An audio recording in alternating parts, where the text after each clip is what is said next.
ಬೆಂಗಳೂರು ನಿರ್ಮಾತೃ ನಾಡಪ್ರಭು ಕೆಂಪೇಗೌಡರು ಕೇವಲ ಒಂದು ನಗರವನ್ನ ಕಟ್ಟಿದವರಲ್ಲ, ದೂರದೃಷ್ಟಿಯ ಜನಪರ ಆಡಳಿತ ಹಾಗೂ ಸಾಮಾಜಿಕ ಸಾಮರಸ್ಯದ ಭವ್ಯ ಸಮಾಜಕ್ಕೆ ಅಡಿಪಾಯ ಹಾಕಿದ ಅಪರೂಪದ ನಾಯಕರು ಎಂದು ಮಾಜಿ ಶಾಸಕಿ ಜೆ ಸುನೀತಾ ವೀರಪ್ಪಗೌಡ ಹೇಳಿದ್ದಾರೆ.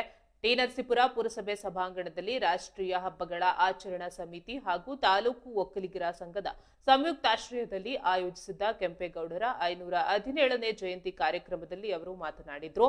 ಕೆಂಪೇಗೌಡರು ನಿರ್ಮಿಸಿದ ಕೆರೆಗಳು, ಮಾರುಕಟ್ಟೆಗಳು ಹಾಗೂ ದೂರದೃಷ್ಟಿಯ ಯೋಜನೆಗಳು ಇಂದಿಗೂ ವಿಶ್ವದ ಗಮನ ಸೆಳೆತಾಯಿತು. ಅವರ ಆದರ್ಶಗಳನ್ನ ಯುವ ಪೀಳಿಗೆಗೆ ತಲುಪಿಸಬೇಕಿದೆ ಎಂದಿದ್ದಾರೆ. ಮೈಬೂಲ್ ಮಾಜಿ ಅಧ್ಯಕ್ಷ ಆರ್ ಚೆಲುವರಾಜು ಮಾತನಾಡಿ, ಕೆಂಪೇಗೌಡರ ಜನಪರ ಚಿಂತನೆಯ ಫಲವಾಗಿಯೇ ಬೆಂಗಳೂರು ಇಂದು ಜಾಗತಿಕ ಮಟ್ಟದ ಆರ್ಥಿಕ ಹಾಗೂ ತಾಂತ್ರಿಕ ಕೇಂದ್ರವಾಗಿ ಬೆಳೆದಿದೆ ಎಂದರು.